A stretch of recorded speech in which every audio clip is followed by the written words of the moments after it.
to Old Heads, Young Minds. This is episode number 8. I am Allison Fine. I am Robert Penner. And today we have a guest. I'm really excited. We have talked in the past about being part of the Open Mic Collective, and you guys know that we're comedians, obviously. And one of our fellow producers in the Open Mic Collective is here. One Miss Lisa Rimmert. That's me. And we're excited to have her here for a myriad of reasons, not just her comedy. So we, because of the magic of podcasting, this is actually episode number 2 for the day for us. And so we did episode number 7 with just Rob and I, and now we're on episode number 8 with our guest. I'm excited to get started. You ready? I'm ready. Are you good? I'm very good. What's up? I don't know. I'm excited for the day, I guess. Been working on the bar a lot. You would see improvements. I just realized we didn't talk about that on the last part. No, we didn't. Damn it. Oh, well. It is what it is. Oh, you know what we could do? No, we won't do that either. We were going to promote the barbecue. And we forgot. Last episode 7's going to come out Wednesday. But episode 8 will come out after the barbecue. But that's okay. It's fine. We'll have had a great barbecue. Yes. By this time, you missed it. Do you want to talk about the bar? I could talk a little bit. I think you've talked about it before. Yeah, but... so when I first bought my house, one thing I fell in love with was the garage is detached, and I turned the garage into a bar. I built the actual bar section. I've got a pool table, a foosball table, arcade machine, TV, refrigerator, alcohol, beer. Yeah. And it's got its own name. It's called the Drunken Squirrel. The Drunken Squirrel. Yeah. I think we've talked about that. But... Yeah, maybe. So you say you've been working on it? What'd you do? Oh, no. My lady's been helping me, like, clean it up. And, we went through some stuff and put some stuff up and, things like that. Made it a little bit more So, better. like we just alluded to, the Open Mic Collective is having a barbecue. By the time this comes out, it will have been amazing. And sorry you weren't there. But thank you for letting us have it at your house. Yeah. So that's cool. Yeah. It is nice. Yeah. His garage, it's actually really nice. I will have seen it. You will have seen it by then. It's lovely. All right. Anything else? No. It's weird doing double episodes, and now I'm like... I know, because all the you good, like we did in episode 7. Like, so. That's why I was like, I didn't really talk about that. I was like, okay. I don't know. Yeah. You good? Yeah, I'm still good. I was good last episode. Okay. An hour and a half ago, too. But by the time this comes out, I will have gone to Yakima with Monica Nevi to do a private gig, which is awesome because I booked her to come with me to do this. So that's really awesome. We'll be getting ready for, I think Melanie will have come. I think this will come out the day that Melanie gets here, actually, from Detroit. Okay. So I'm excited for a week of shows with Melanie Hearn from Detroit.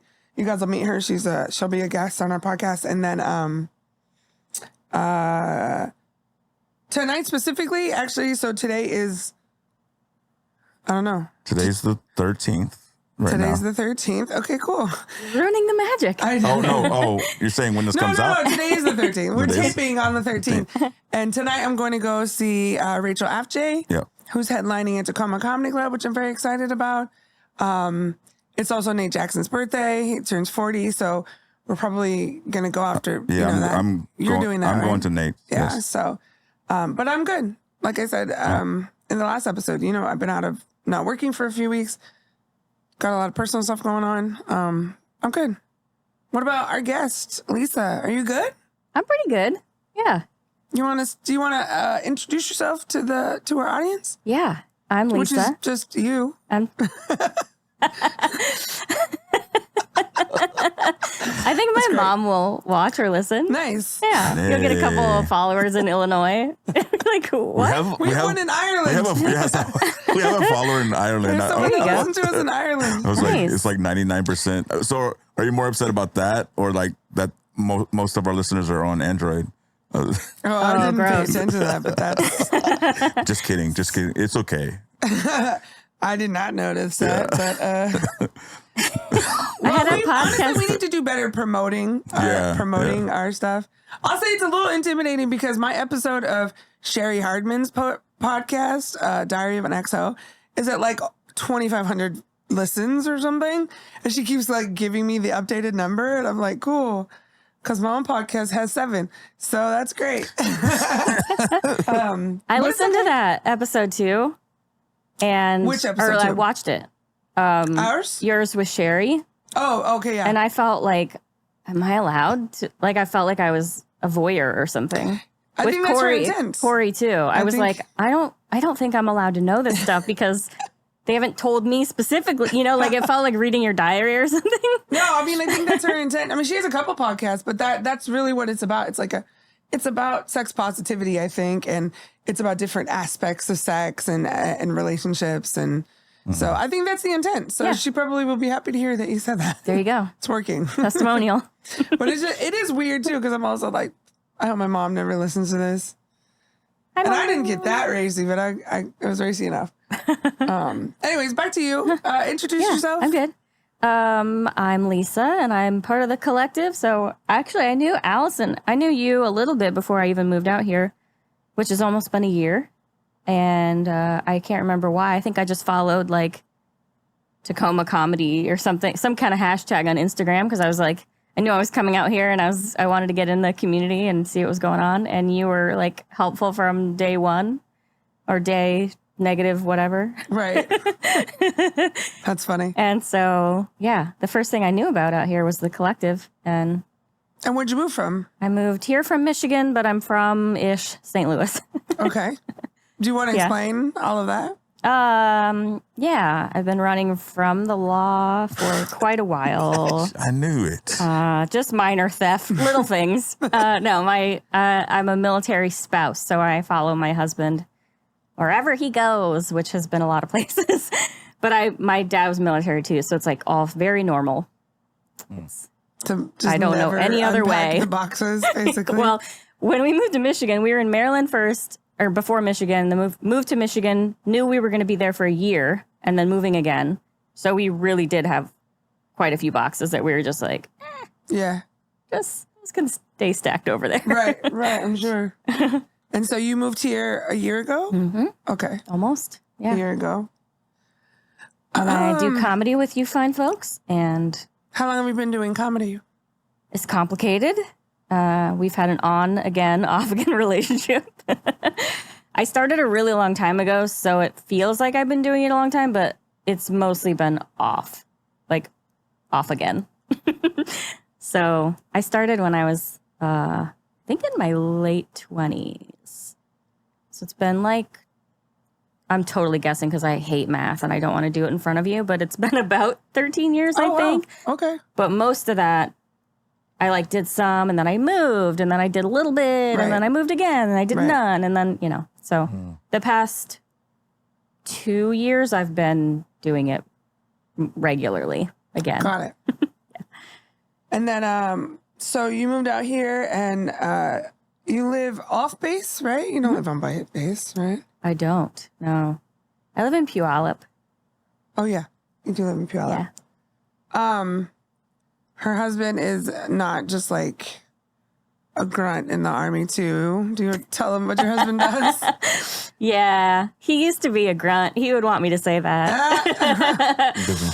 He used to be a soldier, but then he went back to school, and now he's a doc. He's a doctor. He takes care of mostly soldiers. I think an occasional spouse here and there, but he does a lot of like pain, like chronic pain and stuff. Wow. So it's a lot of. So he's a drug sports doctor. medicine. He's a drug dealer. Basically, it's sports medicine, but the athletes are the soldiers. Right. Yeah. Right. Yeah. I like to tease him because every story he tells is like about a needle. So I'm like, all he does is put needles in people. Right. I'm beginning to believe that she might be on the run, and this is all. I've never met her husband. I don't know if he's a real doctor. Yeah. It's an elaborate story I've made up. Yeah, I have some doctored photos. AI has been very helpful in creating the photos. It's funny because like he's more introverted than I am, but by a lot. Which is why we've never met him. Which is why you've never met him. Right. And I used to try to get him to come to things like early in our marriage. And then it was just like stuff where I knew it was, 50 people and I knew everybody and he knew like maybe one person. And he's like, I'm not really having fun at these things. Like, why do you want me to go? And I'm like, I don't know. Like, I want you to be having fun. Right. I want you to come in. Included, right. Yeah, be included and have fun. But he doesn't want to, he's at work all day dealing with people and he just wants to like come home and rest. So I invite him to like very special things. Yeah. And everything else, he'll be like, it took him a while. I don't even know if he's over it now, but with comedy, he's always like, you sure you don't want me to go? Like, are you sure you don't want me to go? Like, am I not being supportive if I don't go? And I'm like, no, I don't care. Like, right. This stuff is a dime a dozen, if it's really special, I'll be like, yeah, I want you to come. Well, if he doesn't exist and AI is making your photos, that one of your engagement photo in where black we look and like white, babies? that was a good one. AI is winning with that one. Yeah. You guys have been married for a long time. It's been a long time. Yeah. Didn't you guys just have an anniversary or something? Yeah. We just celebrated 18 years married. Yeah. And we were dating for a while before that. We met when we were 1 year olds. No. I always feel, I was just thinking about this, that my life has a number of like on paper, really bad decisions that turned out really well. And getting married at age 21 is definitely one of those. It's like, oh, that's not supposed to work, but somehow it's working. Knock on wood. I mean, there are people that get married, straight out of high school, right? High school sweethearts. Yeah. And like, I think most of us at our age, we're just jaded enough to be like, what? You still like each other? Yeah. I think that people are successful when they're young and they get married like that if they choose to grow together. It's when you grow apart. Right. When you grow apart. And I say that because my first husband and I, we weren't that young. He was 21 and I was 26 when we met. But he especially was young enough that I think we were together for almost 10 years before we got married, but we still grew apart, So when people succeed, especially from like high school relationships, I'm like, they just chose to be on the same path and stayed on the same path. Yeah. And sometimes I think that's because you don't know any better. You veer off the path, but then you get back on it. Right. And, Is that your way of saying, is that a confession? We're getting divorced. No, I mean, we're not like perfectly in lockstep on all of our opinions or by any means. Like he's a misanthrope and an introvert. And I'm like, hey guys, I'm never leaving. But, we veer off and then come back and go, wait, why do you think that? Like, what? Why do you think that? You have to be pretty committed to be in a relationship that also involves the U.S. government at the level you are. You know what I'm like, saying? Makes it sound like I'm a spy or something. Well, I mean, anybody that's married on paper is, has the government involved in their life. But I'm just saying, to be a military spouse, you have to be committed to the cause. In some ways, don't you? know. You have to be willing to move all the damn time. Yeah, but I did that my whole life. So, like, sometimes my husband will be like, hey, when we, like, settle down and get our forever home, and I'm like, hold on, like, what are you talking about? Like, I don't even know what that looks like. It's scary. But you could have easily said, I didn't like this childhood, and I'm not going to do this as an adult. Yeah, that's true. Like, luckily, I liked it. I like you, dude, but I'm not doing this again for another 25 years, right? Yeah. There have been times where it's a little annoying because, like, Maryland to Michigan to here in, a year and a half. Wow. That was a little much. I was like, oh, we found my threshold I was like, I don't want to move again. It just was too soon. Like I had fresh memories of how stressful it was when, usually you have enough time for those to fade. Yeah. But, I mean, I have had moments where I get mad at like the military because now I feel like I'm about to like diss our military, but traditionally military spouses like just support, traditional marriage is like the man works and the woman supports the house and keeps the, kids and house together. And so if the husband has to move a bunch, it's like big whoop, go with him. And now it's more like women are working but still it hasn't really caught up to where like there's not really a way for them to support spouses' careers. Right. Like they kind of like do what they can and, you know, they have like career programs and stuff like that. But it's like you have to quit your job. Sorry. Luckily, I'm a job jumper by nature. So I'm like, oh, no. I have to quit this job again. Darn. That's a good segue, I think, into like yeah, what do you like? Yeah, what do you do? What do you do besides comedy? Besides comedy, I do a lot of other stuff that doesn't make money.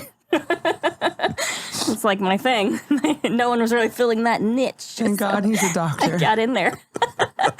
Yeah, I know. Before this, I worked, my background is in nonprofit, like marketing, fundraising, communications.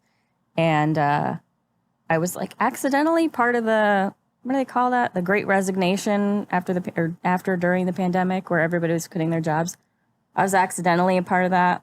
And I left that job. I left my full-time job and started a business. And now I do basically what I did before as a freelance person, except with like none of the management stuff. like I don't want to manage anything. You just tell me what you need and I'll write it for you and then hand it off. But my former employer is now a client of mine, and I have a couple other little clients. So that's kind of like what I think of as my main job. And then I do some writing on my own for like stuff that I like. And that's what I really like. What I really like doing is the stuff that just costs a bunch of money and doesn't make it all back. So I have to do the other stuff to kind of like at least break even, maybe make a little more. Somewhat contribute to your household. Exactly. Yeah. I don't have to contribute a lot, thankfully, because even when I worked in nonprofit, I asked him recently because, you know, when I left my job, I was like, is this okay? Like he was kind of like encouraging me to do it. And I was like, yeah, but then you're going to be the only one making money. Like, is that okay? And he's like, yeah. And then so now we check in every once in a while. And I'm like, are you sure this is still okay? Because it feels great for me, but like, are you still cool with it? And right. He's like, one time he goes, from when you worked full time to now, have you noticed a difference in our lifestyle? Like, have we had to like scrimp and save or cut back? And I'm like, no. And he's like, well, there you go. We're fine. And I was like, okay, there you go. I made no money before too. So right. That's a full-time nonprofit person. But yeah. Well, you guys also have I don't know the numbers. I'm not a statistician, but it feels like a unique situation in terms of your household makeup for being a military family. Like, you want to talk about your kids? Yeah, we don't have 8 kids. That's weird. Yeah, we got married. We did the like traditional military, like cliche, get married young, but we didn't do the like immediately have kids thing. So yeah, it's just us. So even when he was a soldier, and I was a administrative assistant or whatever when you start out. Right. We were doing fine because we didn't have any kids to feed. Right. So, and we have a dog and a cat, and they're pretty cheap. Does that make you, like as a wife? I know a lot of military bases are like centered on like family events, and they have a lot of like family-based things. And like, does that make you, do you participate in any of those things? No. No. No, I did a little bit like in the beginning because I was fresh out of college when we got married, and I moved from Illinois to North Carolina where my husband was living. And so he had all these friends and I didn't know anyone. So I was like, okay, we can have people over or whatever and I try to like be friends with his friends' spouses. Uh-huh. Does that work? No. Oh. You find like good people here and there, but I mean, I don't mean that, I shouldn't have said good people, but you find people that you connect with right here and there, but mostly they're on a different page than me. Like, I've tried to join Facebook groups of military spouses. I joined one that was like military spouses with advanced degrees. And I was like, oh, maybe these are my people. Right. And everyone's like, yeah, I have all these degrees, but they're on hold because I'm a mom right now. And I'm like, oh, come on. But there are some like groups that are, military spouses without kids. But most of those are like not kids yet because they're like 25 or whatever. So, yeah, it's kind of hard to find my people. So I just find my own people outside of that world.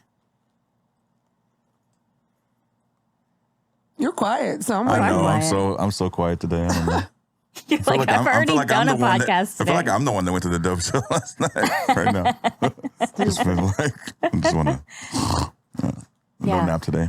More than one podcast is a lot for. It's okay. We planned it that way. Well, I know about it, but you want to tell us about your book? Yeah, I think you wrote a book. I think I did. Like that. Yeah, I wrote one, and I can't do it again. Yeah, I wrote a book.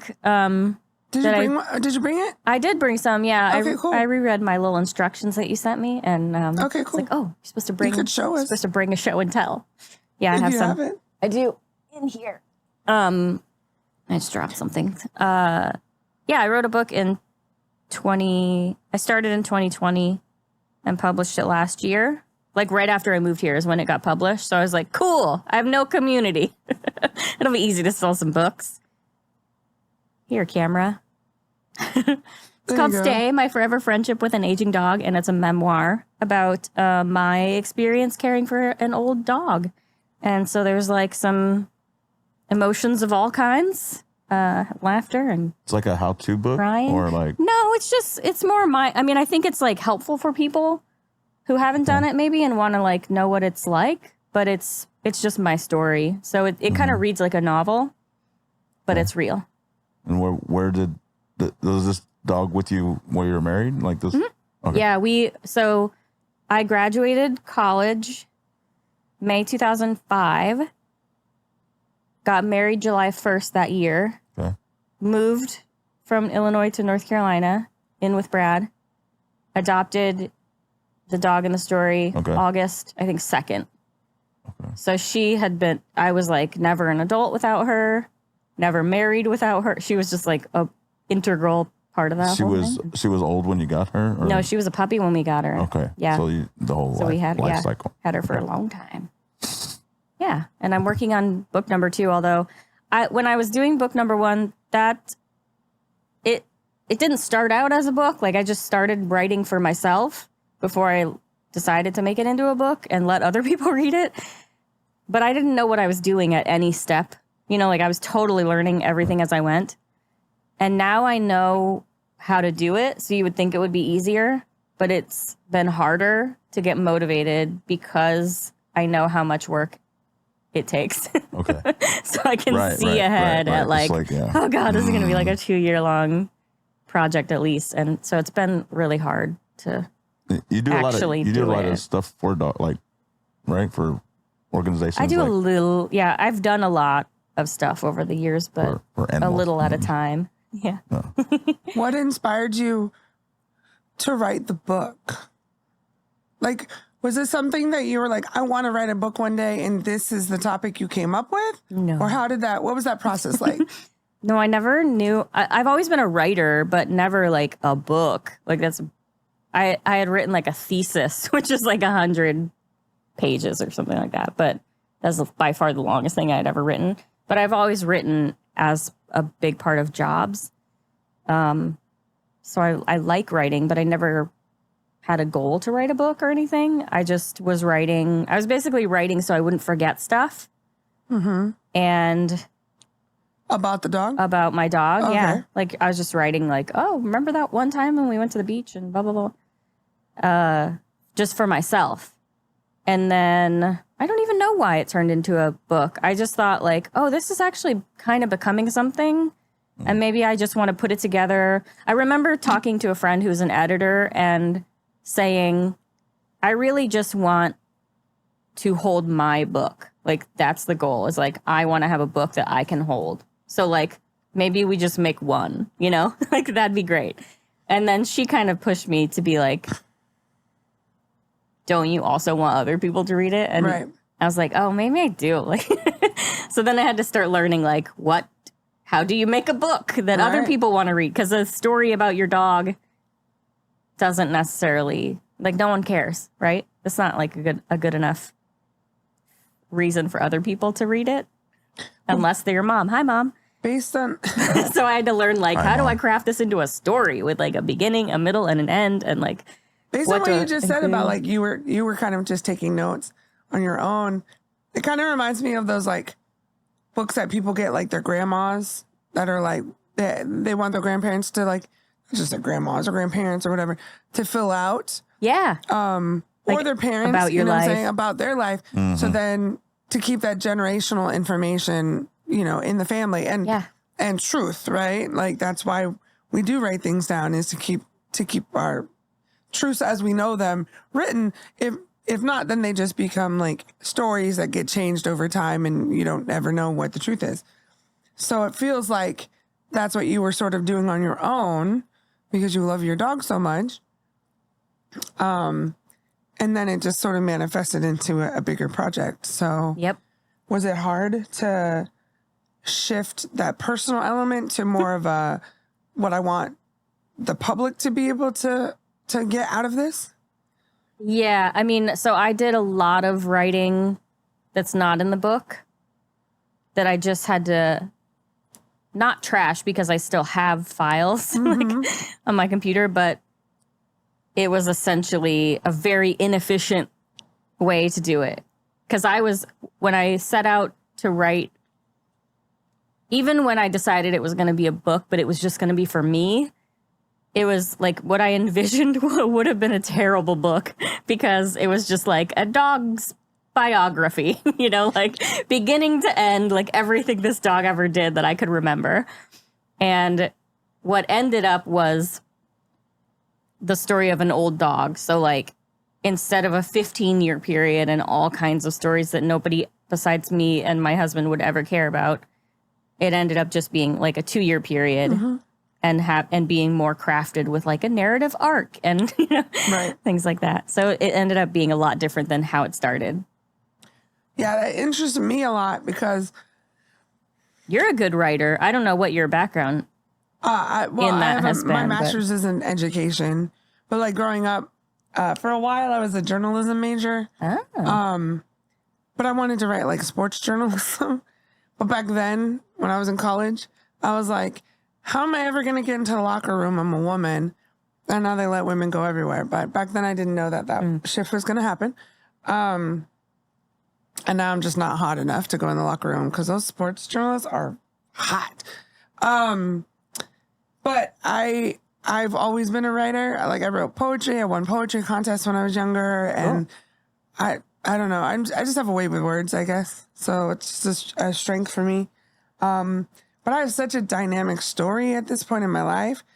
For a while now, people are like, when are you going to write a book? And it just feels like such a daunting task. But I was supposed to do it on Friday, but I wasn't feeling well, so I'm rescheduling it. But I'm actually meeting with I think he does, I don't know. I don't know what his title is. I'll tell you guys more about him when I find out. But my friend Erin Jones, who is a former educator, and now she does all kinds of like educational speaking engagements, and she's a trainer and all kinds of stuff all over the country, really. But she's based here in Olympia.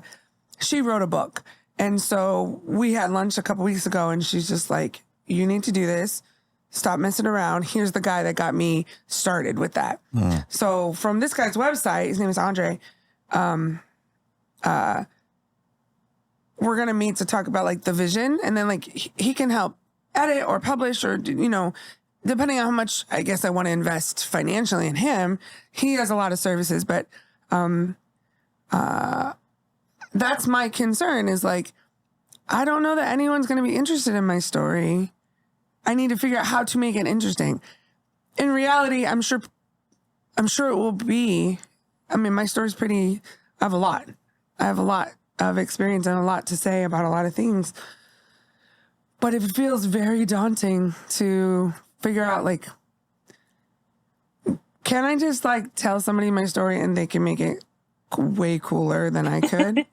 But I That's think I'm what going to Like a do it. ghostwriter? is. What? That's what Chat GPT is for. Don't use ChatGPT. I'm not.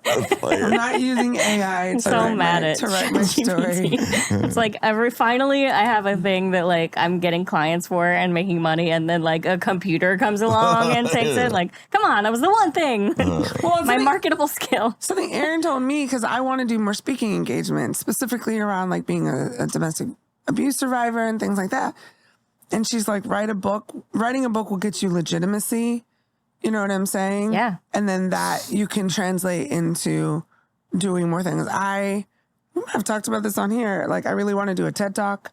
So all of those things, she's like, if you write a book now, just about some of the stuff you've been through in your life, that will translate into other spaces. And I would think if you wanted to do that, that would be the same. Like because you wrote about an animal, and people just love animals. There's so many organizations and there's so many, I'm guessing if you wanted to, you could turn that into like an opportunity to do speaking engagements about, or some sort of involvement in organizations that have to do with aging animals, fostering aging animals, and why you should, things like you could really take your experience and market that in other ways, I would think. Is that something you've ever thought about doing, like moving beyond? A little, yeah. So I'm more focused on writing a second book. Oh, Because there's a it's not a joke, but it's funny. There's this saying, I guess, like everybody knows it. They say how to make money on your first book is to write a second book. really? Yeah, which is like So now you're so gonna write mean. Like, do it again. No. So it's so mean, but So that Also- buy the first book, but not the second book? well, they'll buy. So if you write one book, people can buy that one book, but then they can't go anywhere. Like there's nothing else for them to do. But if you write a second book and people buy the second book and they like it, they will probably buy your first book. They'll be like, oh, I like this author. So it's good to have like more than one for people to choose That from. sounds daunting. Yeah. But the other way is like speaking basically you're not going to make money unless you're famous. You're not going to make money from writing a book. I make money from it, but I'm still trying to make back what I spent on it and all that. So speaking engagements, teaching, whether it's about the topic you wrote about or about how to write a book, like all those other things are like the ways to make money. So I love that plan. I think you should write a book. I'm on board with Erin. This isn't one of the this things is just about my. No, like, we're going to talk you've about, we're going to already get a done plan it. together. That's going to be the rest of this podcast. We'll have So- step 1, 2, and 3. No, I think like one of the things that I didn't purposely set out to do this, but the thing that I love about comedy and writing a book is I'm just some gal. Like I'm just like hey, I'm Lisa. Like I don't know what I'm doing. And I can do those things. And I want other people to go, oh my God, if she can do it, I can do it. Like, cause that's like, That's what I'm at. That's That's where I'm at with comedy. yeah. I'm like, if this guy could do comedy. and your Is story that what you is so said? Did interesting. you look at me and go, if Allison could do it, I if can do it? Allison could do it. Well, that's what happens when you know someone. You're like, oh, that's my friend. That's And literally what happened. they You know can our do it. story? Like our friendship? Yeah. Yeah, I mean, we've been friends for like 7 years, but we met in like a totally different world. So Yeah. when he moved back from Texas and I started doing comedy, he was like, well, this bitch ain't Hey. that funny. I could be funny too. We're going to find out next month. Oh, we talked about this in the last episode. So by now we'll still have a rumble, but Yeah. so Tony Peters is doing the Stepping Stone contest Okay. at Coco Joe's, where he had comics go up in June, July, and August, and then the top 3 comics from each of those months compete in September at like a final competition. Have you done Coco Joe's before? No. It's a wild little spot. Yeah, it's a wild bar. I think I heard you. Is this where you beat? I beat Joe Gomez. So That's right, okay. So in that Yeah. episode, So I we beat talked- Joe yeah. Gomez and Mike Hansen in Nice. July. Okay. He went in June, didn't even place, but Tony was short this month. So last night he went back and he won. Yeah. Oh. And so Now you go head to head? Yeah. Well, So now that'd be in September, I'm 7 gonna other comics. Yeah. hurt his feelings. Yeah. In September. Fun. We didn't talk have about one this in the left, last so- episode, but I'm just glad JoJo Blacko didn't show up because Yeah, he would have beat everybody. I was trying to help Tony get more people there Right. and get other comics. I was like, I didn't really want to go, but I was like, You hear that, Tony? He doesn't care about your shows. no, it's not that. I just didn't feel right because I you cheated. 'Cause you cheated and went cheated. twice. You know, Yeah, we know. If yeah, Whatever I'm a works. cheater. But so September 9th, put it on your calendar. I'm gonna fuck him up. Nice. I'm gonna win Nice. that bitch. Is it like audience? Yeah, Does that matter? that's what- Okay. Yeah, that's Well, all. and the thing that happened, I don't know if I explained it in the last podcast, but the thing that happened when I went up is like there were people that recognized me from other places who just happened to be there. And so the DJ on the way out, the DJ who comes in, Chris, to do karaoke afterwards, he was like, thanks for bringing all these people. I was like, I didn't bring these people. They just happened to have met me at other places. And so I won, Nice. which is great. But now next month, I'm going to have to beat my friend. Yeah, That's Hard. life. comedy. Yeah. It's going to be great. Yeah, that'll be Can't fun. wait for it. But anyways, so yeah, I don't even know how we got off on this topic. But because you Well, were saying you're like, writing if a you can book. do it, then anybody can. Yeah. But I don't think everyone can write a book. So Okay, maybe not. Anybody can publish a book. I mean, If it's good or Yeah. not. I mean, it depends on the work you put in, right? Like if you're arrogant about it and you're Yes. like, oh, that's easy, I can do it, and then you don't pay for editing or anything like that, right? it might be a crappy Yeah, book. I've seen but some. Yeah, yes, Yeah. That's like people saying like anyone could be a rapper. Well, technically, Technically, anyone can be anything. could Sure. and should are very different. Yeah. What are your other interests? Other, you say? We Other than covered your love for comedy. dogs, We covered animals. Especially your animal Covered stuff. writing. okay. Those are kind of the main ones. I love food. She loves to Does that correct count? people's She grammar. does not like food though. What's that? Aren't you like a vegetarian? Yeah, but I love food. You're vegetarian or you're vegan? I'm both. She's poly. What do you mean both? If I feel like people are going to make fun of me, I say I'm a vegetarian. Because vegans are Yeah. psycho vegetarians. I'm one, but I think I'm nice. I'm don't- nice. I don't know I'm what super she chill, eats. bro. I've never seen her eat anything. We're gonna see the that's barbecue right. this Yeah. weekend. We'll have already seen. Are you bringing mushrooms? Can we talk about that? I want portobello mushrooms. We can barbecue them. I don't know. I haven't really thought about it yet, but usually if it's like a meal type thing, like at clubs and stuff, they have the worst menus. You're like, For I can vegetarians. only eat hummus so many times a week. And then they usually have like a Beyond Burger or some kind of like when we had to have a burger of some Yeah. kind or whatever. And I'm just like, I can have that at home for $20 less. Right. So I usually just eat before I come. Okay. Stuff like that, which I might do on. Being a vegan is hard. Oh, so you're gonna come and not eat? I with wouldn't us? do it if it was hard for me. I really wouldn't. I don't know how I have you no don't eat discipline. cheese. That's why I can't stop eating. Like Are you vegan Getting full. or vegetarian by choice, or is it a You don't have to get Like a into your health- medical history. no, but I'm so interested. I'm like, oh, what? or like is How- it what is could it it is be? it is it for your health, or did you just make this decision like gotcha. more self conscious or No, it's. anything? I mean, I don't. Or is it for the I animals? don't care about the health part. Everyone is like, it's also good for me. It's for the animals. Okay. It's also good for the environment and good for your health, and that's great. I don't care. I don't give a fuck about those pigs. Give me bacon. Right. You're a stronger woman than I. It's really, if it took discipline, I would not be doing. For me, like I would not be doing it. I think it's a hard thing to change into, it's a lot to learn. There's like a learning curve. I remember when it was before everybody had smartphones when I went vegan, and I would text my friend from the grocery store, like, what about this? Right. Like, what's in this? Like, what's an alternative to this? Right. And that's harder. I did like a 30-day thing. So my brother was doing 30 days of being a vegetarian. And I was like, well, I want to do something because I love my brother and I want to, like, he's a year older and I'm always like, I want to do what you're doing. So I did 30 days of being vegan. No idea what I was doing. Just like, that's the next thing, right? So I'll try that. And so you love him and you admire him, but you also wanted to one-up him? I wanted to one-up him. Well, I was already a vegetarian. Oh, you were? Okay. Yeah. Got it. Yeah, so there wasn't, there wasn't a lot of... hate for milk products. Exactly, yeah.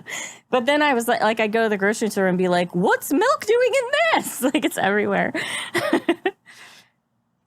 So, yeah, it is a lot to learn. But now I'm just like, I just live my life. I do get mad sometimes at, like, you'll look at a bag of chips or something and be like, milk fat? Why? Like, that's probably true. Because it's cheap. There's a lot of weird shit that is in foods that you're like, how is this in here? And what is it? Yeah. What is the point of it? My husband, like, works out a lot and he cares what he puts in his body. So weird. But he's a doctor. Yeah. And our gym, our garage is a gym. Oh. Compared to your bar. But I go out there occasionally. Anyway, he did this thing where he was like paying attention to sugar. And so I started paying attention, and that's the same kind of thing. You're like, what? Like, yeah. You're like, even Cliff bars aren't healthy? Like, come on. Sugar's wild. Yeah, it's everywhere. Sugar's wild. Yeah. And sad. Because it's just, it's legal crack, basically. They put it in your food so that way you'll just crave it and want to buy more. Yeah. It's works. not good. Sugar's not good. What is something about you that might surprise people? I knew you were going to ask that, and I really, really tried to think of something. And I don't think I'm surprising. I feel like anything I've done that's like not cookie cutter maybe might surprise people, but I haven't even done anything all that. You can tell us about like when you robbed the bank. I was arrested. Were you really? Yeah, but it wasn't for anything amazing or impressive. Were you like protesting at a chicken farm? No. I feel like it's PETA related. No, I've never been arrested. Did you throw protesting. A can of red paint on Kim Kardashian? No. Oh, then what'd you get arrested for? I was 20 and I was drinking. Where the fuck did they arrest you for that? They broke up a friend's party at their house, and we tried to run away, and we ran the wrong way. Because we were drunk. And this is in St. Louis? This was outside of St. Louis. Oh wow! Yeah.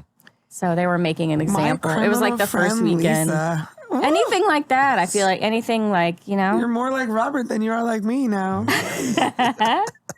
That's not been my life experience. That's right. I know which way to run. Yeah, I did not. I was following my dumb friend. He was like, let's go this way. And then there was a cop car right there when we turned the corner. They arrested you at 20. We had gone. So the party got broken up. Everybody ran away from the house. And we were really close to a Denny's. And so we were like, let's go get food. And then they dined and dashed. And then let that die down. No, we didn't dine and dash. I like to dine and dash. I almost did it last night.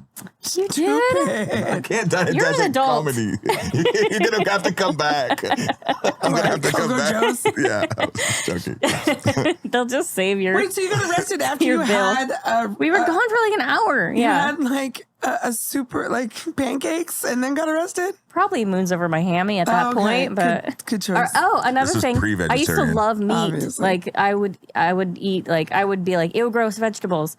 So I would get like a double bacon cheeseburger and be like plain, like no lettuce, no tomatoes. That's surprising. No, None of my I think surprising a lot of things people are go cool. from meat to Okay, non-meat diets help nowadays. me then. But, Give me a good answer. but I'm just saying, you ate a whole meal and then they arrested you. That just shows what like living in the Midwest is like. Because anywhere in the West Coast, there's not a cop in the world that would take a 20-year-old and want to do the paperwork related to arresting them for drinking. Like, get the fuck out of here. This was like the suburbs of St. Louis, a college town. There's nothing going on. Yeah, and clearly. they were like, let's make an example out of these two for the other college That kids. guy was Wait till bored. after they eat. That guy was bored. They're sitting in the parking lot. How drunk were They you? go, why don't we also go get a Denny's? Yeah. And then we'll get just them on wait the till way they home. leave. And then, They waited till you ate, but you couldn't have been that drunk. How did they even know? I don't know. That's probably, weird. I mean, probably because we were running. Is that your next book? Like No, it's not. It's like a one-page story.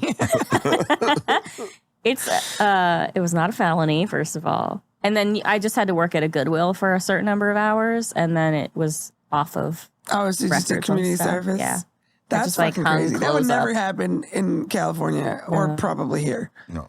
They don't. Too much that's going wild. on. You're 20. Who gives a fuck?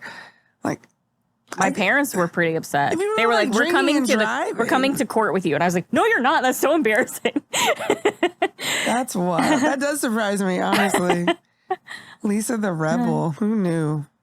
I didn't. Yeah. I didn't know. Want to talk about any about your upbringing? Like maybe you say you have a brother. Brother, shout out. Just one brother. Yep, just one. He's 15 months older than me, I think. Oh. What they call that? Irish twins. And we're Irish. Go figure. Look at that. That's how my kids are. Are they? Which ones? The one that well, they're same mom, but I'm not the dad to the first one, and we got together. Okay. We got together right before, and then they were born. They're 13 months apart. Oh, nice. Whoa. Yeah. That's close. Yeah. Yeah. Yeah. Have a brother, and he's the good one. Like, we were both good, but he was always more responsible. I'm like, the good one. Does it get better than you? Oh, yeah. Oh, wow. Oh, yeah. It gets so much better. Now he's married, and we joke that now she's the new favorite because she's even better than us. These are really holy good people. Yeah. They're both like very nice people and open-minded, and they recycle and all the things. They're better than you. Well, I also like am the sarcastic one, Oh, you know, God. like I have a little bit of an edge compared to them. And I don't know. I keep remembering like one thing, my sister-in-law's name is Carla, and she said we were playing some game that was like a get to know you game, and her answer to like the question was something like, what do you want out of your life, or like something like that. What's your number one goal in life? Something. And she wrote to have a simple life. And I think about it all the time because I don't want that. I want all the attention and like fun all the time. And so I don't know. I think it just means, you know, like be a good person and be nice to your neighbors. And yeah, I don't really know what it means. I feel like that's just like what everyone should want. Yeah. That's not enough for me. Carlison's very nice, but she might need a hobby. Oh, no, she's really cool, too. That's the problem, is they're both really cool also, and smart and all the things. It's horrifying. I just know Lisa did not grow up the same level of gangster that we No, I'm just like... What is it like to have to move as often as you have, both in your childhood and now, you know, being married as an adult? Like, to move around so often, we already covered that, like, you don't have kids, so you can't necessarily relate to a lot of the spouses, you know, in the military. So how is that to like make new friends wherever you go? And like when you leave, are we still going to be friends, or does that like how does that work? You're done. You're cut off. Because you, I mean, now there's social media, books, so I didn't mean that. Then crossing it out. Oh, that was for someone else. Oh. No, I do love you. Yeah, I don't know. Friendship is weird now because. Yeah. Of social media. Like I feel like I'll tell my husband like, oh, my friend just told me about this, and he'll be like, what's that person's last name? Right. And I'm like, shit. I qualify that a lot to people too. I think we're similar. Friends, like I was kind of wondering if you know like your Enneagram or Myers-Briggs or anything. I don't remember. Okay. You're definitely an extrovert, right? Yes. I feel like we have some similarities because of that. I don't know. I should do it. Yeah, do it. I haven't done it in a long time, so I don't know. I'm gonna kick you if you keep putting your foot there. Sorry. Sorry, you guys don't see it. Every time I move my what? Sorry, Mom. Wow. You hear about that one? Do you need a new co-host? Yeah. It's gonna be the I did hear about White that. Girls podcast. You did hear about how they called me Mom? I did. No, that was horrible. Awful. Anyways. So mean. Whatever. Yeah, I haven't done it in a long time, but I'm not as extroverted as people think. Oh, okay. I think I'm good at being extroverted when I need to be. Got it. I think I can turn it on and turn it off. Well, I don't think you're that extroverted. No, I'm not. But you haven't seen me like the extrovert portion of me. I don't think. I don't think you have it in you. I'll show you a video. To like be loud and be crazy? Yeah, it happens on occasion. I'm saying like 10% of the time. Is it alcohol induced? Sometimes. Well, then Most of that's the time. not an extrovert. Yeah, That's just the introvert that drank a lot. Is that a bad You can thing? become an extrovert. Yeah. I am very much. I say this often. Like I know a lot of people. I don't have a lot of friends. That's how I feel out here. Even I call everyone my friend. My actual friendship circle is very small. Yeah. That's how I feel. Yeah, I have close friends that all live other places. Yeah, me too. And then here I feel like, I mean, I've only been here a year, so I don't know a ton of people, but I know a lot of people compared to what I could if I was like home all the time or something. I mean, is that a big thing for why you like get into comedy or why you got into comedy here? So you can meet people? No? I don't think I have high hopes. Like I've moved places and then started comedy in multiple places, and I don't think I've ever really like been like these are going to be my people, because I just kind of like assume it's going to be like 90% 20-year-old, 25-year-olds. Then you join the collective. Yeah, I like that there's old people. Damn. Shots fired. I like it. I like it. I like it a lot. What are your aspirations with comedy? I don't. I don't. We've addressed that. We don't either. Okay, I have tried in many capacities to have long-term goals. I can't do it. Like, I just can't. I think it's probably like a lot because I've not been in charge of where I live and stuff. Yeah. I just like can't envision. Like I always tell my best friend has 3 kids, and when she told me she was pregnant with a 3rd, we're close enough that I could be like, on purpose? And she's like, yeah, on purpose, because we always envisioned our family with 3 kids. And I was like, oh, I don't think I've ever envisioned anything. Like, I just don't think that far in advance. My husband gets mad at me because I just say, like, I'm like, well, we'll cross that bridge when we get there. And he's like, I've already crossed it in my brain. We're there. I need answers. I don't think it's unfair to have goals that are like, I want to be happy. Yeah, those are my goals. My goals are like what I want to do now, and I want to be able to be free week. to do what I want. Like, I like that. I think that's in life, but I don't have. I mean, I work really hard at comedy, and people are still surprised, and they're like, "Wait, you don't have like a specific goal?" And I'm like, I guess now I do, because so many people have asked that question. Now I'm like, I want to be able to be a solid feature. I want to work at clubs regularly, and see where that goes. I've had a lot of really cool opportunities, because if I'm going to do something, I'm going to do it, 92% at least. But I don't. Yeah. I don't know. I'd rather just say I just want to be happy with what I'm doing. Yeah. And if there's a day, there are days. If there's a extended period of time where I'm like, comedy isn't it, then I won't do it anymore. Yeah, that's how I feel. So I used to do it, and it felt like a grind. Like, it felt like there were a bunch of 20-year-olds telling me, like, you got to get up every night multiple times, blah, blah, blah. And I was just like, I don't think this is for me. Like, that's not what I want to do. And then I left for a while, and then I lived outside of DC, and you would go to, like, I would go to a show that starts at 10. You have to show up at 9 to sign up and see if you get on the list.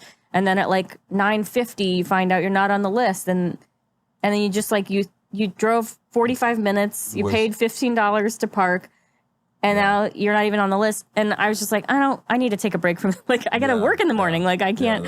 So I took a break, and then when I moved to Michigan, it was like the pandemic was kind of dying down, but in rural Michigan, it was like, it never even happened. They were like, bars are open. They never closed.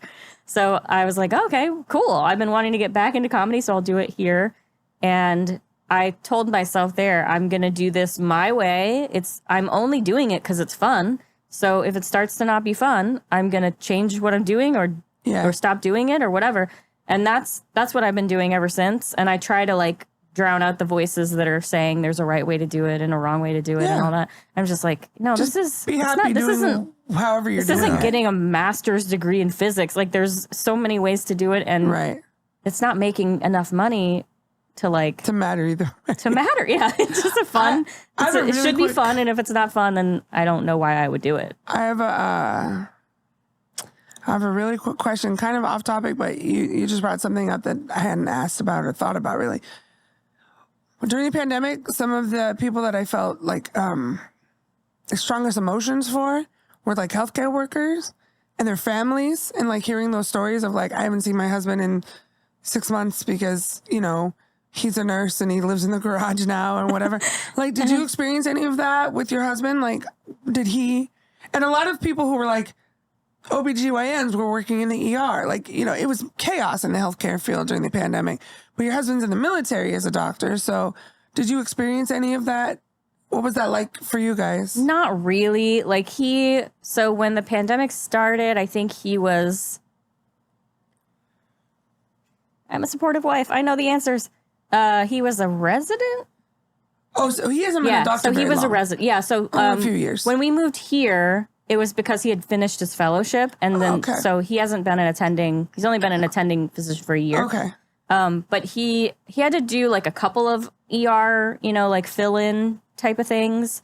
But mostly what happened, because he was working in physical medicine and rehab, which is not like emergency stuff. It's like, you know, make an appointment kind of work. And so he just had to like not work at the hospital for, I think, maybe even a couple months. Oh, so he wasn't like an all hands on deck type. No, only like maybe twice, I think. And but most of the time they were like he had to spend a good amount of time like calling all the patients and being like, we have to cancel your appointment, and moving, you know, postponing or canceling a bunch of patients, and then just doing stuff like whatever he could do from home, which is like, because if you're a resident, there's a lot of doctoring, but there's also a lot of like learning still. Like you have to like learn stuff and then give other people a presentation about it or whatever. So he had to do a lot of that kind of stuff from home. But that's, you know, I learned we were minimally affected. When I got stabbed and I was in the hospital for so long because I was there for 35 days. It's so weird how many doctors come in and checking you that they're all residents. So it's like, this was my main doctor, but he was like a year 2 resident. So really there's a doctor above him that was making most of the calls or conferring with him. Yeah. But it took a while to get my brain around that. Like, he seems like my doctor, but he's checking in everything with that doctor above him. But okay, I didn't realize that your husband wasn't doing like medicine fully at that time. Yeah. So, okay. That's probably less stress for you. Okay, sorry. You mentioned COVID, and I was just thinking, I wonder what their life was like for that. But you didn't experience. Yeah, I think we got by pretty unscathed. And I was already working remotely for like 5 years before COVID. Yeah. So I was like, I just keep doing this. Yeah. And then like some of my coworkers didn't work remotely. They worked like from co-working spaces or like the office in DC, and I had to like put up with them not knowing how to mute themselves and unmute themselves. And that was like the extent of like how my job was affected. Do you have any questions for us? I do. Oh. I have them here. Oh, Lord. Actually, I had one about your comedy goals, and then what if she just shows us Facebook's posts that she edited for us? Right. She's like, can you tell me why you don't know how to use proper grammar? Why isn't there an apostrophe here? We haven't got to that. She likes to edit a lot. We haven't got to the fact that you don't like math, but you love grammar, right? Oh, yeah. Oh, yeah. I love it. I don't know why, but I actually love I math. don't understand math very well, so I don't like it. Me either. I was too scary. I was showing my lady how to play dominoes earlier, and she didn't realize how much. That is a whole other topic that we need to get into sometime, because I'm shocked. We'll talk about that. Not today. I just recently learned Sudoku because my husband plays it. I love that. And I was like, okay, thank you for teaching me. Why would anybody ever do this? I do it on the daily. It's such really? it's a mind release for me. Like I really do that. Like almost like I do thank you. Wordle, so I guess I do. Same. I used to do Wordle. I love the word stuff. Yeah, crossword puzzles. Okay. I also cheat when I need to. Anyways, Why do you cheat? Why do you cheat against yourself? actually, the more I've been doing it, the less I have to cheat. Oh, nice. But it takes a while to like muscle I used to memory. have the 3 words. I forget them now. The 3 words that would get you to you would definitely get it by number 4. Ooh. I have my own 3 words that work pretty well. Anyways, what questions do you have for us? Okay. Well, I have a question, Allison, because we were going to go to the Taylor Swift concert. We were. And when we were going to go, I wasn't really even a fan yet. But I listened to a podcast where the host it's not about Taylor Swift, but she talks about Taylor Swift a lot. So I have since become a Swiftie. Oh. And I want to know if you have a favorite song. Anti-Hero from this most recent album. Yeah. It just feels appropriate. So catchy. So, yeah, I mean, it is. I don't necessarily consider myself a Swiftie, but there's stuff off every album that I like.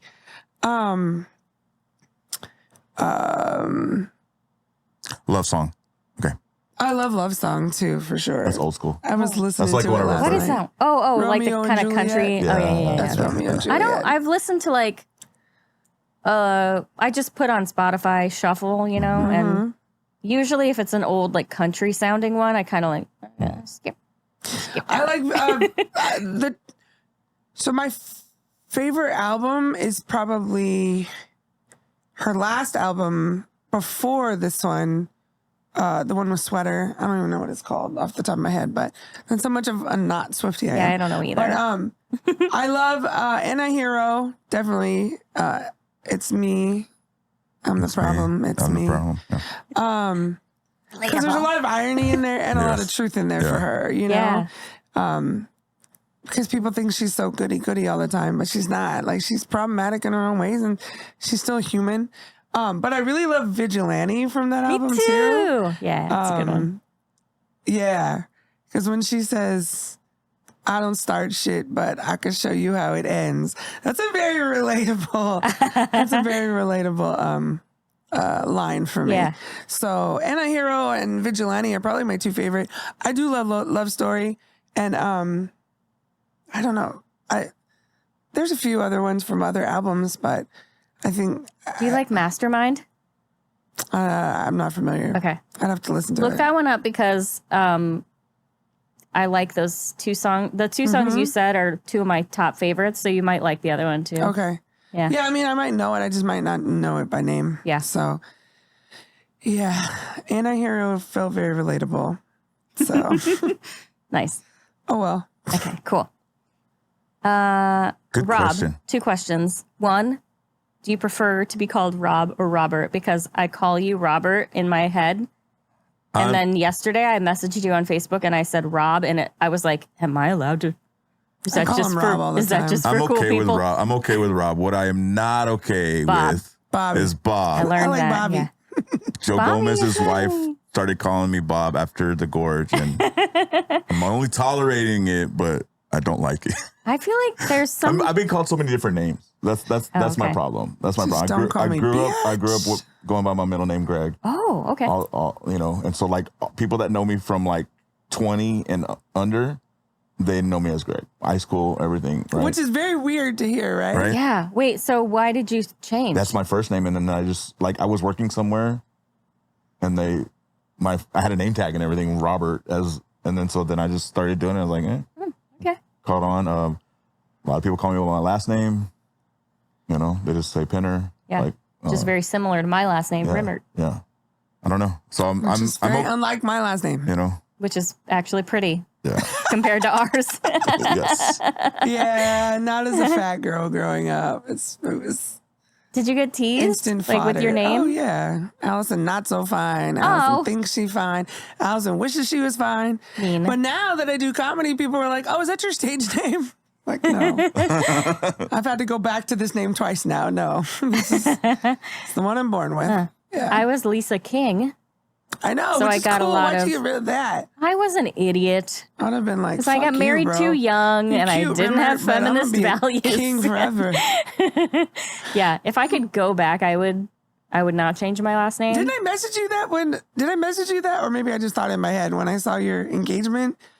When I saw your engagement post, I was like, if we were to get married, we'd be the King Fine family. Fine Which sounds amazing. Fine King. Yeah. Or Fine Kings. But I still got made fun of. Like, people would be like, Lisa Queen. Right. Like, kids are not funny. Kids are assholes. Kids are. Yeah. Yeah. And growing up as a fat girl, like, people always made fun of my last name. And I'm like, why do you make fun of people's names? Yeah. Like, we can control it. We're born this way. Whatever. But whatever. All right, second question for you. How did you get into baseball? Like, how'd you get into liking it? My grandpa took me to the games. So my grandpa was like my father figure. And I remember going to the games in Houston Astrodome and taking me a lot of games. And there was a distance between that. And then I think it got rekindled with my last wife. Her dad was like into baseball, and I saw the same similarities of my grandpa, and so then I started getting back into it. He's like he collects stuff, which I do too, collects things, and now he has like a selling place, and it got me back into it. Like, and then my buddy David, who I went on the trips with, he was doing that, and then it got me back, so it rekindled the fire. Like, he was already going on those trips, and he's already done more than me. Oh, okay. But he's letting me catch up to him.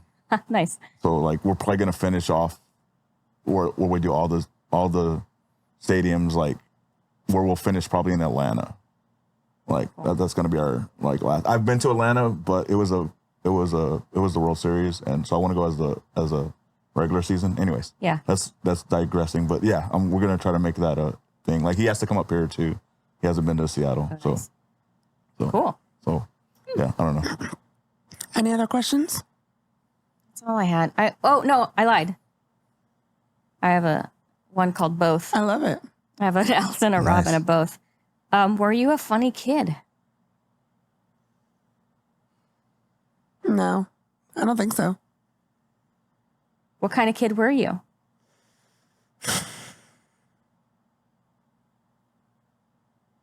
I don't know.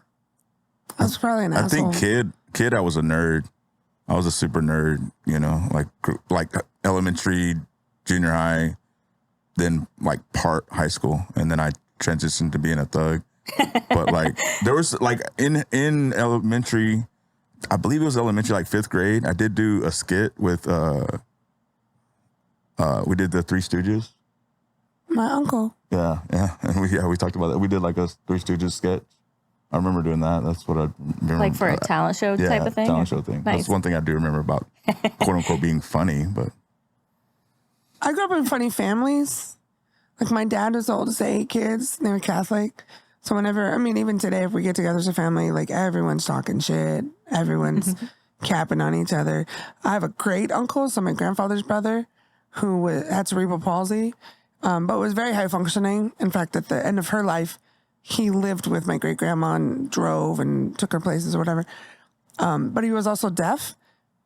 Deaf that he spoke, like, he wore hearing aids, but he still spoke. And so my uncles do like impressions of my Uncle Irving, and like, they would do it right in front of him, and like probably things that we would get canceled for a family for now. But my family was funny. I think I was always awkward. I was always taller than everyone. I was very thin as a little kid, and then I got big probably in 4th grade. We didn't have a lot of money, so like, I didn't have like the nicest clothes. I didn't have cool haircuts, like I had like a kind of, I guess, like a mullet basically in 6th grade, unintentionally. I just had bangs and my hair was longer. I was never as cool as other people were, but I also, I think that's when I started gravitating towards dudes, because dudes are much less judgy about shit like that. So I don't think that I was necessarily funny. And then when I moved from the Bay Area to Southern California, I was in 6th grade. That's when I definitely started hanging out with guys, and most of them were black. So then you just learn to talk shit. Like that's a big part of that culture, is just having fun and making people laugh and talking shit about each other. And we used to call it capping on each other. So I learned how to do that. But I don't think I was naturally funny. My brother was definitely the funny one in the family. I think I was just awkward. I mean, I was a nerd in school, and then I hung out with gangsters outside of school. So I always kind of code switched in that way, you know? I think I just had I was diagnosed with depression at like 9. So I don't think I fit in anywhere ever. I don't think I do still. Really? Yeah. So, which is problematic in some ways, because there are days where I'm like, I don't care about fitting in. Then there are other days where I'm like, I don't get it. Like, what else can I do? You know? And then there are days where I think I just don't see myself the way other people see me. Because we talked about this a little bit on the first episode, really, is like about haters. And like, even now, like, there are people that don't like me, and I think, oh, but there's some people that they get so much attention. I don't get what they, you know, it's because who they know, or they just had a lucky break, and I work so hard, and why don't I have what they have? And I get that. Definitely get wrapped in my own head. But then, like, I posted about my daughter being with me for 12 years on Friday. I think that post has like 200 engagements. These haters will post some shit and get like 7. So it's like, people are actually paying attention. People care about me. People make comments. People, you know, people do care, but I don't ever think I'm good enough. And I think that just stems from a long-standing history of depression. I think I'm more introverted than people think. And I've always wanted to fit in and never felt like I did. Because even growing up with black folks, I'm not black. So I'm only going to be accepted in that community so much. And white people didn't like me because I was opinionated and loud, and I was also taller than everyone. You know, when I was 5'10" in the 8th grade. So that creates a lot of body image issues and anxiety around that. So I think I'm a lot, I don't think people see I think people think I'm really confident all the time. Or that maybe I'm wrong. I'm not any of those things. I'm a lot more self-conscious than people think. I just keep putting myself out there, and I get a decent reception from people. But even then, I worry, like, are they placating, or do they really mean it? Yeah. So I think, isn't that everybody? Yeah, I mean, I don't mean to like diminish anything you just said, but I feel like everybody is just like, you know, the like toughest looking dudes are like they have a little tiny toddler boy inside that's like, my dad likes me, you know, like I think everybody's like overthinking everything, and admit we're all pretending to be confident, more confident than we are. For sure. Yeah. But I don't think that I think I'm funny when I'm talking to people because I'm sarcastic. You know, and I talk a lot of shit, but, and I say shit that people are just like, holy shit. But, I do think most people are insecure. I think we also make a lot of assumptions about what other people are. Yeah. So it's like, I might look at a really pretty woman and be like, oh, she's so confident and she has her own fucking issues.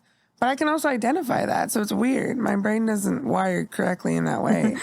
Or I'm just like, why do I care about that person? And it's been, but I'm also I'm an external processor too. So that's one thing that keeps me going is, if I don't like someone within a community, right? and I don't understand, like, we don't get along for whatever reason. And I'm thinking I'm the only person that person doesn't like. And then I start to hear, oh no, that person doesn't, they treat me weird too. Or we've had weird interactions or whatever. Then I'm like, oh, it's not just me. And that makes me feel good. That validation makes me feel good. Not that person is an asshole to 7 of us, not just me. But I'm like, oh, it's not a me problem. Yeah. It's really a them problem. Yeah. But it takes a bit because I always think that I'm the problem. And that stems, I know where that stems from. I mean, that stems from my dad, my parents, but especially my dad saying like, you have an attitude problem. No one's going to like you. I'm like, cool, thanks. I don't know. I don't know. But maybe more people are like me than I realize. I think so. I have she is one of my best friends.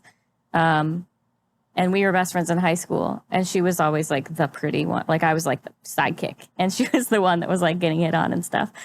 And she's gorgeous and naturally thin and tan and wonderful.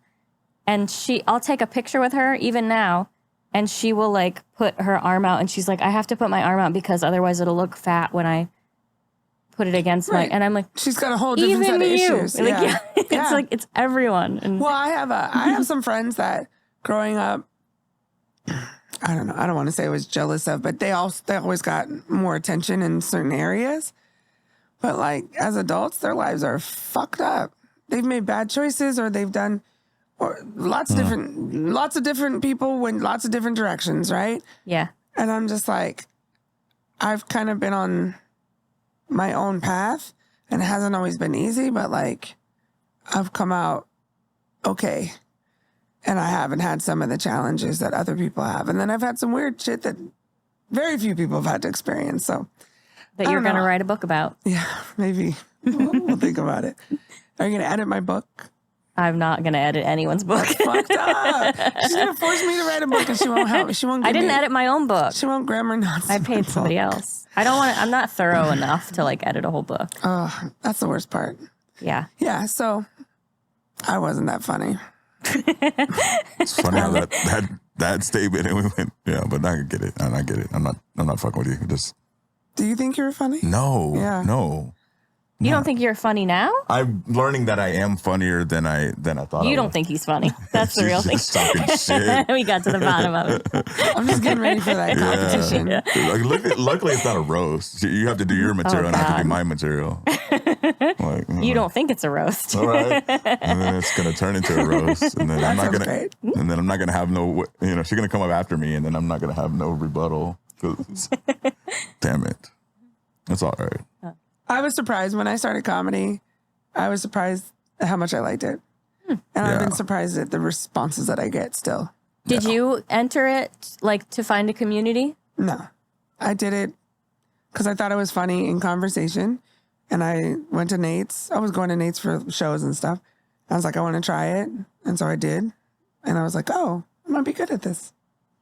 And so now I do it. But I don't work as hard as I should, which sounds weird because people think I work really hard. What should? I don't know. I feel like honestly, my comedy could be a lot better, but I haven't. Like I need to go back. Some of my jokes I need to work on, and I just haven't taken the time to do that. But I've had so much else going on in my life in the last year and a half. I'm getting to the point where I'm like, okay, I'm going to start doing that. But I'm still doing well, So it's like, I'm okay. Yeah, I'm okay. But yeah, so we're losers. Thanks for pointing that out. Who do comedy? Did you think you were funny growing up? On the tables? I don't know if I thought that growing up, but looking back, I had the same kind of family where we all like made fun of each other. Yeah. I was definitely on the front lines of like, ribbing everybody and I was silly. I was very silly. And my mom is also really silly. Like she sing song, all day long and does little voices and stuff. And my dad is funny in a different way. So it was always encouraged, I think. Like if you made fun of somebody, someone would laugh. And then you'd be like, oh, okay. Noted. All right, we want to move on to dope or trash? Ooh.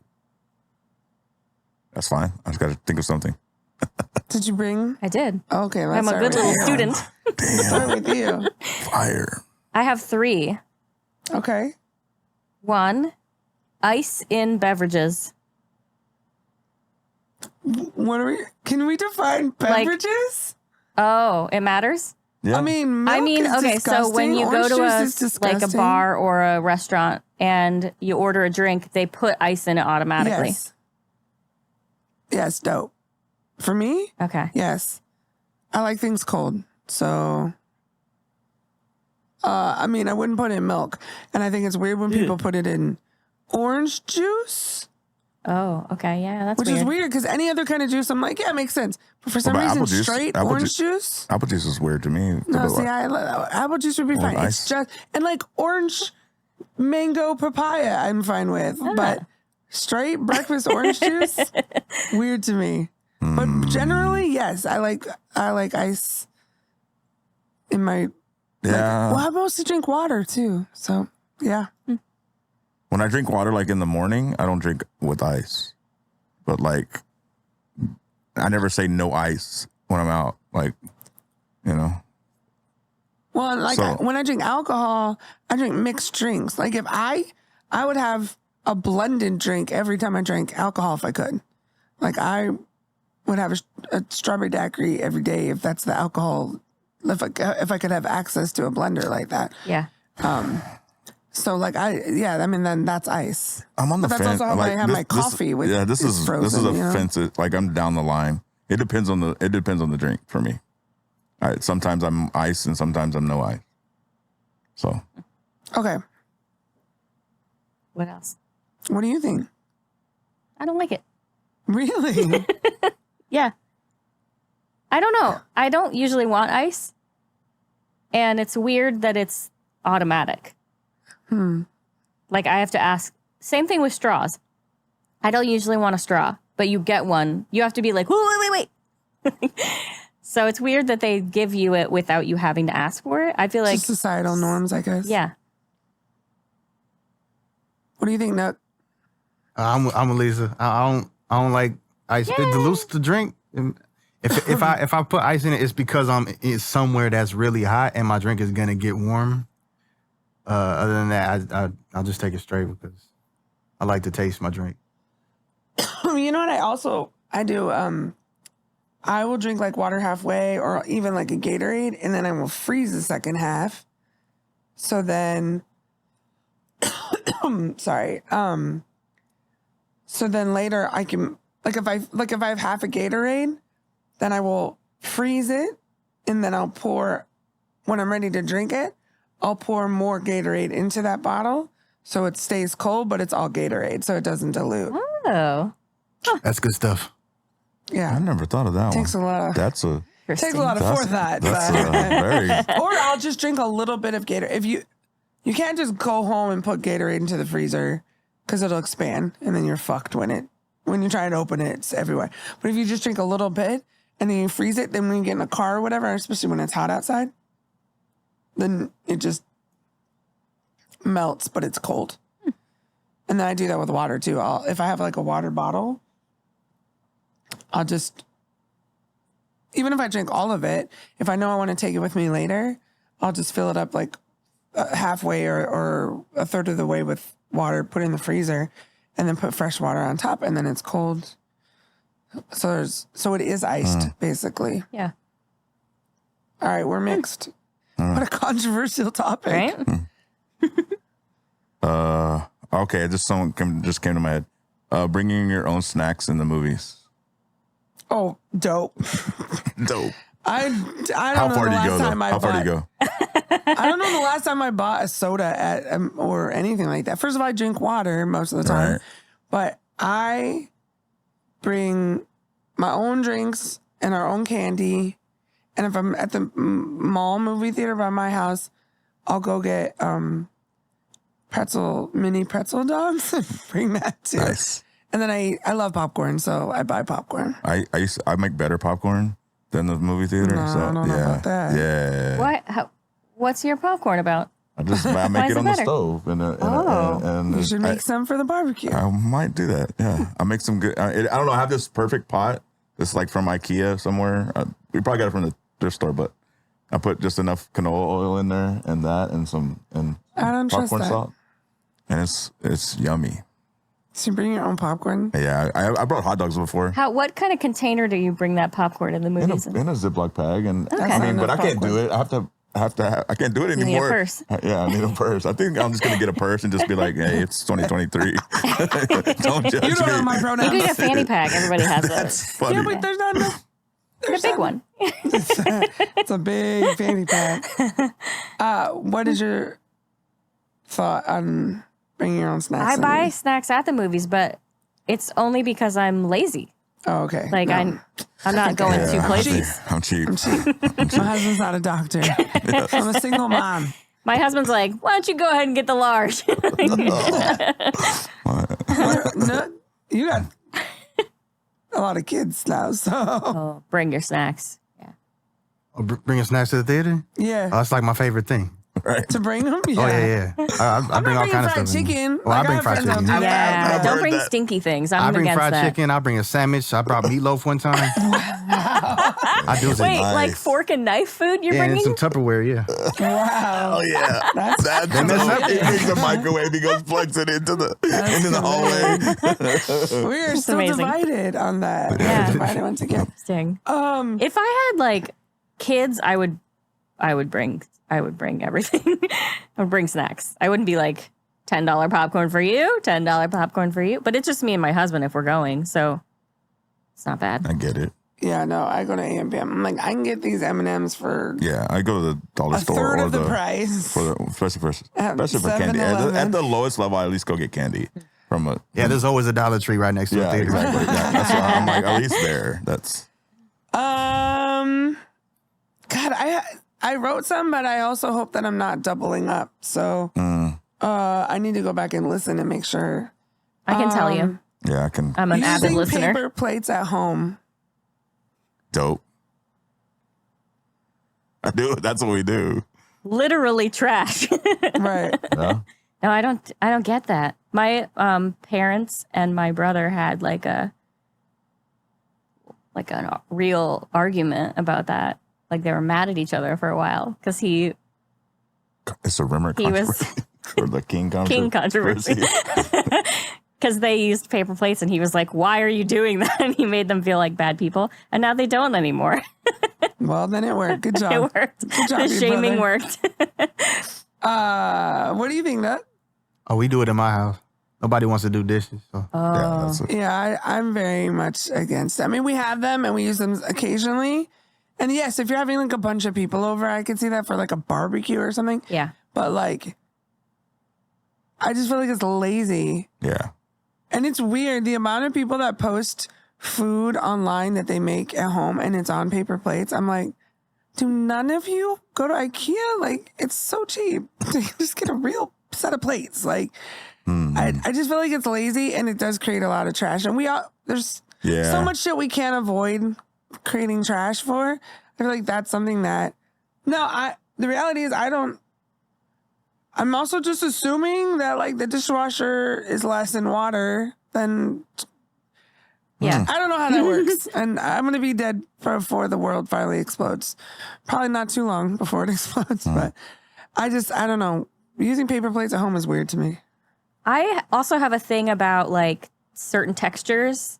And if you gave me like cooked food, like mac and cheese or something that's on a paper plate, I would not be able to eat it. Like I don't want to be scraping like at a food off of barbecue? paper. I mean, if it's like a hot dog, like something with a bun or whatever, that's fine because it's protected by the bun. But if it was just like slop, Yeah. Something wet. That wouldn't, I mean, that I wouldn't would not bother like me, that. I don't like popsicles because of the I can't stand the wooden stick feeling. I don't know what that is.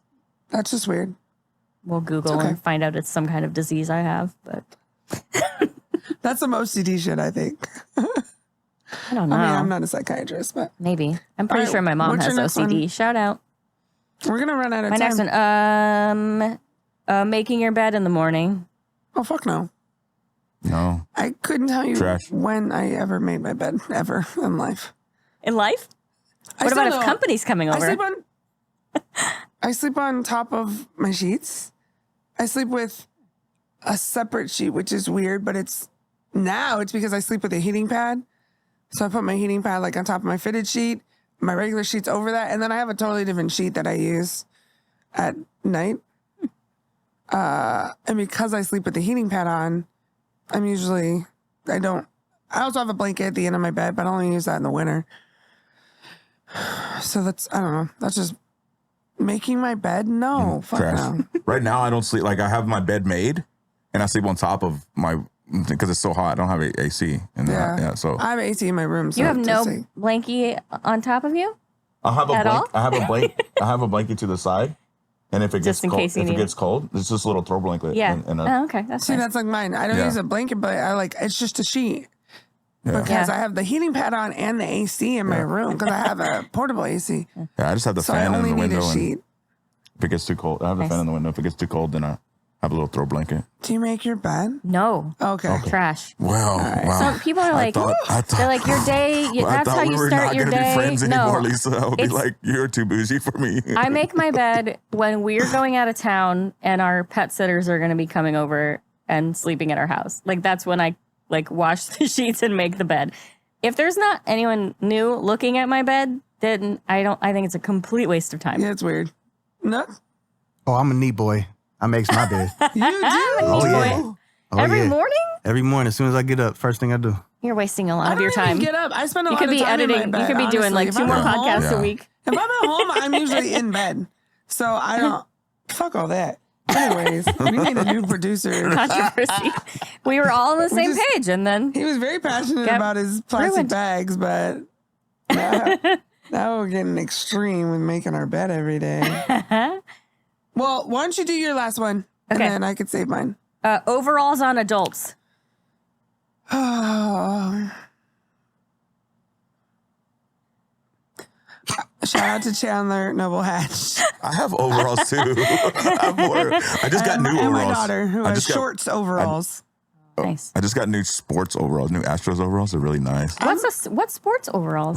They're Astros, and they're all rainbowed out. They're probably really annoying. But what are they made out of?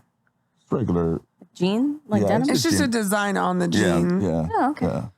Yeah, I just think they're cute on skinny girls.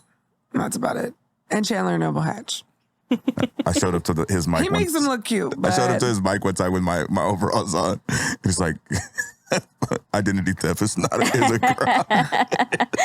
I was either there or I saw a picture of that. Yeah, I mean, I'm fat and that's weird. It's just like fat girl onesies. I don't get it. So not my thing. But do you thing? I guess. I think they're cute on skinny bitches. You could rock it, but it's just weird. Like when you have a belly, you're highlighting the most the worst part of your body. So yeah, it's just weird to me, but no judgment, I guess. It's a do you situation. So I would say I'm neutral on this. Okay. Where are you at with it? I like them. I like them on everybody. Everybody. Dope. There's a lot of shit that I think fat girls. Do you remember? Call me Lizzo, but there's a lot of shit that fat girls shouldn't be doing. Do you remember crisscross that era? Of course. I had a pair. I remember? Yeah. I had a pair. Did you do the one thing up? Yeah, I had a pair of overalls and had them backwards with the I used to do that and the one up and then do that. Yeah. I had a pair of cross colors too. Oh, I'm sure I did. I did too. I'm sure back in the day. In the 90s, they were very popular. Yeah. As an adult now, I don't know. I think if it's your aesthetic, seriously. Once again, shout out to Chandler Noble Hatch. They look cute on him. But it's also part of his personality. Yeah. When I see Chandler without overalls, I'm like, are you okay? Must have a job interview. Or are you okay? Did you check in with him. Are you good? Is your mental health all right today? But whatever. I thought, because doesn't he do something handy for work? I thought that was just him coming from work. The school that Jess works at, the Montessori school. Okay. Yeah. So it's convenient for him. But do you think he goes home and changes into that? Yeah, because he wears them on the weekend. Because I just thought, I didn't think that's his style. I just thought he's here from work. I think he just wears them all the time. I think he's just used to them. Oh, okay. So, because he wears them on the weekend too. So, I think it is his style. I think it's both for him. Nice. I like it. Oh, I dress like it's still the 90s all the time. So, if I could find a pair that fit me right, I'd wear them. But they don't sell them like that. They sell them all like skinny jeans types, and I'm like, that ain't right, man. Nope. Yeah, it's hard to find. I don't like that. Yeah, they're not for fat people. But in my opinion, what does my opinion matter? Anyways, all right, cool. Thank you for bringing those topics. Yeah. To Dope or Trash. Controversial shit. Who knew ice would be so controversial? I guess we can wrap it up with Welp. So I'll go first. Like, this episode's coming out. Am I right about 23rd. that? It'll be Is it coming out the 23rd? Yeah. Yeah, I feel like it is 16. Yeah. So this episode is coming out the day that Melanie gets here from Detroit. I talked about her last episode. We're spending a whole week doing a bunch of shit. So you can see me on Friday. I'll be at the Infinity Room in Salem. Saturday, and I'll be featuring for Melanie Hearn from Detroit. Saturday, myself and Lisa are going to be doing a show together. The Headless Mumby Brewing Company, Lagers and Laughter, some stuff, I don't know, for Jose Pineda is the producer of that show. So it's going to be Lisa, I'm featuring, and then Melanie's the headliner there. And then that's Friday, Saturday. Monday we'll be at Hannah's and then probably go up to 907. Tuesday we're doing Trenchers. So yeah, lots of places. But it's mostly, I'm really excited to have Melanie here from Detroit. It's going to be great. And you know Melanie. Yeah. From Michigan. From Michigan, yeah. That's kind of a crazy coincidence, but... So that's what I have going on. What do you have going on? By then, the 23rd. So the 24th, I'll be hosting Waterland, which is a special place in my heart. It's a day off. I started comedy at Waterland because thanks to this one telling me, get up there, pussy. And at Waterland on the 25th of August. The exact words I used. Yes, too. it was the exact words you used. I know. And so I'm hosting Waterland on the 24th. So the 24th is a Thursday. Waterland Arcade is actually our last open mic at Waterland it's Arcade. It's going to be our last open mic there. Closing down shop there. And then the next day is your 1 year anniversary. Yeah, next year is 1 year anniversary. Yay. Happy anniversary. Yeah, thank you. And I'm sorry that I can't be there. I know. I can't be there on either day you know because what, of Melanie's situation. Me and Joe had that conversation not too long ago. Goes, as we get to the same level, we see each other less and less. Of course. The more you get busy, the more you don't see your people. Yeah, it sucks, Just is what it is. But I mean, it's good. I'd rather not see you because you're at a different show and not sitting in an audience watching me or vice versa. Right. Period. Anything else? No, I don't know what's going on. Oh, you know what? And we're both in it. Well, actually, all three of us are in it. The Super Funny contest coming up. Yeah, we all have Super Funny. Yeah. Nate Jackson's Funniest Motherfucker contest. I'm in the last heat, which is until September 12th. I'm August 29th. Okay. So this will be this will be in between episodes. Yeah. And then what heat are you in? I think the same one as you. The last one? Yeah. 12? Okay. 12th. 12th of September. So that's going on. It's 4 weeks of 20 comics each, which will get pared down to a semifinal and then a final. And none of us will probably be in any of it outside of the preliminaries, but we'll see. We'll do our best. We'll all be at home with our hurt feelings. No, I won't. I'll just have one. There's a lot of good comics in it. So One feeling left? Just one. I'm saving Well, it. it'll get I'm taken. saving it for something important. What do you have coming up? This is coming out on the 23rd. I have an HOA meeting. Nice. Shout out to the HOA. On the 24th. Fuck the HOA. Shout out to Carol. Her name is Carol. It would be Carol. When I moved It's out either here, Carol or we Karen. were looking for a house and we were like, no HOAs. And the realtor was like, you're not going to find that. Give it up. And we're like, really? HOAs are trash. Really? Anyway. They're garbage. Yeah, that should have been one of our things. On Dope or Trash. Yeah, they are garbage. Sorry, Carol. I have 25th is a Friday. I'm guesting for Hampton Yunt, if you know who that is. Where's that? Comedy not slash bar. The slash is silent. This Nook over here was shaking his head. What do you know about that guy? Wait, were you nodding or funny? shaking your head? Oh, I don't even know. Good. Who he Okay, is. cool. Yeah. I don't either because I don't know I'll have to look anybody him up. yet. And then I've got a couple of fun shows in September. Well, one has already been talked about, the competition. I wasn't going to enter that because I don't love a competition. And also it's called Funniest Motherfucker. And I'm like, oh, I will fail. That'll be fun. I'm not edgy. But I'm going to do September 8th is a Friday. I'll be at Stan's Barbecue in Issaquah, which I don't think I've ever been to Issaquah Who yet. books that? So fun. Cozy comedy. And I am featuring, there's a double headliner show, Mike Coletta and Vanessa Dawn. Oh, that'll be good. And then on Saturday, September 23rd, I'm doing Northwest Brewing in Redmond. I think Is that Luke? opening. It's Derek Sheen. Oh. Yeah. I feel like people went from not knowing you at all to like you're Yeah, everywhere like- now. Me too. That's Like great. last week. That's awesome. Yeah. Last week, Somebody put yeah. the bat They were like, signal do you want out. all these shows? And I was like, yo, where have you been? Yeah. Nice. So we should talk about that offline. Do people turn down shows? Of course I That's want awesome. them. I'm excited for you. Well, and then we have the show together, which I'm really excited about. And also I wanted to say, I don't think you guys asked me who my inspiration was. How dare you? But you've asked other people, and that's okay was that you your don't care who mine inspiration? are. But I wanted to say, give you a shout out because you always like, I love a woman who lifts up other women.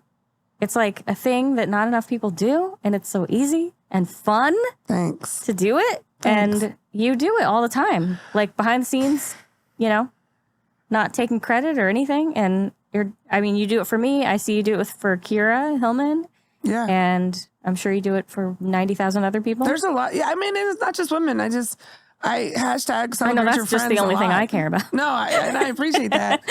I do try and not be a hater, I have a wicked mean tongue and I can be an asshole. But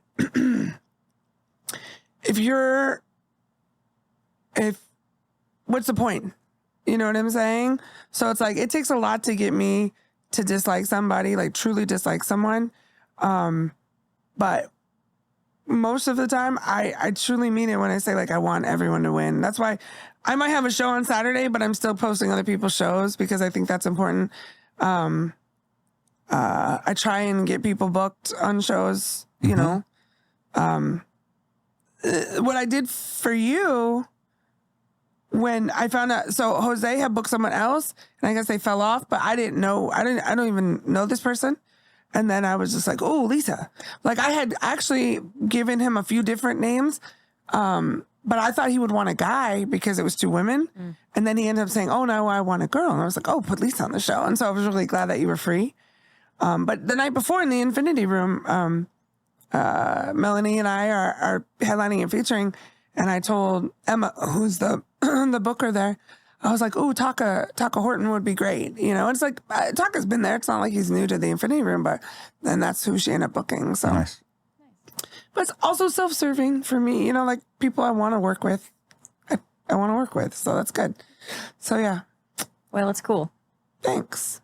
I think we should support each other more as just humans, and so I try and be a good example of that. I'm not always, but thanks for noticing, friend. I'm glad that we're friends. Me too. Yeah, I'm glad you're a partner in the collective too. Anything else? Thank you for being a guest. Yeah, thank you for being Thank with us. you. Go buy your book. Do you want to tell them the name of the book again? Yeah, You it's wanna show called- the book again. Well, we can actually Did I put like leave a it out? screenshot of the Yeah, book okay. at the end. Cool. It's could called just- Stay. Okay. Just look up Rimmert is what that's the easiest Where thing can to they do buy your because book? there's nobody else with that last name. All over Amazon, bookshop.org, com.com.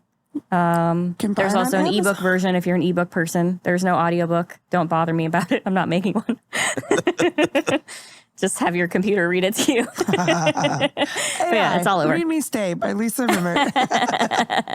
Yes. I love that you have a book.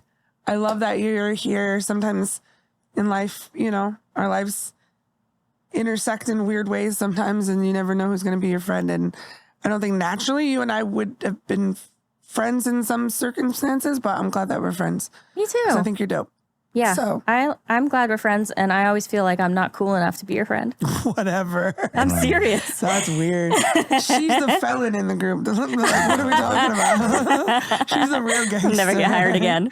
She's the Midwest gangster. She drank when she was 20.